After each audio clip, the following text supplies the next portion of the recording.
do you get your limits from? I get my limits from a rational consideration of the consequences of my actions. That's how I determine what's moral. I get it from a foundation that says my actions have an effect on those people around me and theirs have an effect on me. And that if we're going to live cooperatively and share space, we have to recognize that impact. And my freedom to swing my arm ends at their nose. And that I have no right to impose my will over somebody else's will in that type of scenario.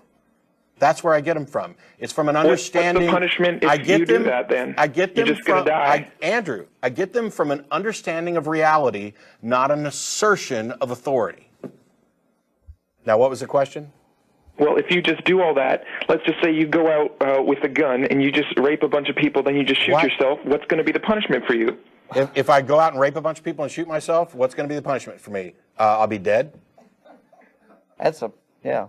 I'll be dead. And why? It's not going to hurt. The bullet's going to go through your head in about a second. There isn't going to be any pain. That's correct. I'll be dead. Okay, so let's flip the script here. Let's say somebody goes around and rapes and murders somebody, and then after they're done, they get saved. What's the punishment for them? Oh, the punishment is hell. No, they got saved. They got saved. Are you saying that a rapist can't be saved? See, this is the problem. This is the problem with Christian religion. It establishes unrealistic and irrational and immoral criteria by which to live. And then it creates a loophole so that you don't ever have to be responsible for those actions. No, Andrew, shut up till I'm done. Christianity is not a moral system. It is an immoral system because it specifically says that there aren't necessarily consequences that you're going to have to pay because of a loophole. And what is the loophole? It has nothing to do with how good you are or how morally you act or anything else. It has to do with whether or not you're willing to be a sycophant to an idea. And if you are, then there is now an exception for which you no longer have to suffer a penalty for this. So the idea that secular morality offers no guarantee that people will ever pay for their crimes and their atrocities is not an argument against secular morality, because that is a tenet of Christianity. It is the foundation.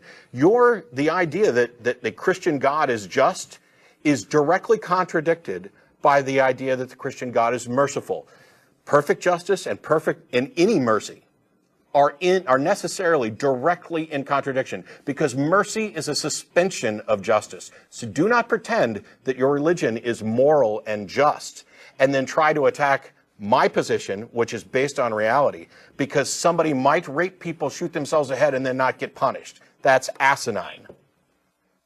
If religion is such a bad thing, how come you think, I don't know how many atheists are there in the United States? How come everyone isn't just an atheist then? Because not everybody is aware of how bad and untrue religion is, which is one of the reasons why we're doing. You think you're some kind of genius or something? Actually, yeah, but why is that relevant? And, everyone else is too dumb to figure it out. No, it's not a matter of too dumb. You see, I was a Christian for 25 plus years. Let me ask you a question. Why are you calling in as a Christian? Why didn't you call in as a Muslim, a Buddhist, or a Hindu? Because my parents raised me as a Christian. So you didn't have a choice, did you? When did you choose to be a Christian?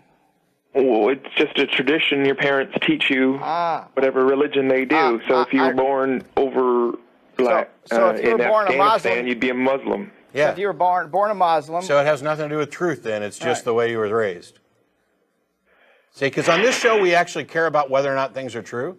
And my genius status is completely irrelevant because I was a Christian for 25 plus years. I did not get smarter when I became an atheist. What happened was I gained more information. I became more knowledgeable about the subjects. And I decided to actually care whether or not my beliefs were true. You don't seem to care whether or not your beliefs are true. You just like them. Because you were born here.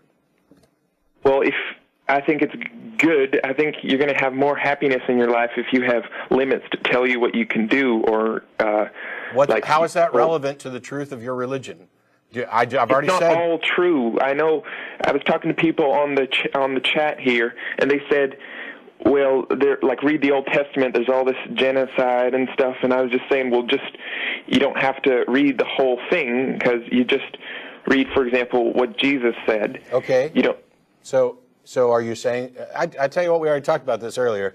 Not everything that Jesus said is true or good or smart or wise either. So why would you care at all what any of them have to say? You're not concerned about truth. You've already just said you can pick and choose and toss aside the things you don't like. So you're inventing your own version of Christianity. So why not just chuck it aside and go ahead and invent your own secular moral system? You keep talking about how we don't have limits. I have plenty of limits.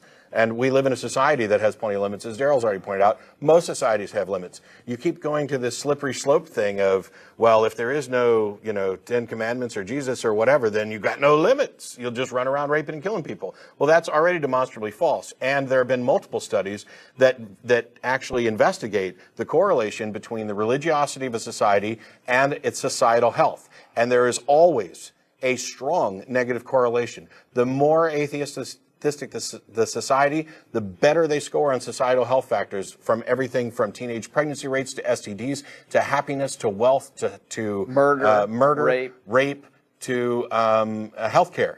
Now, go out and do some actual research that contradicts this, and then you might have a case for your assertion that I think you'll live a better life if you're. No, you won't.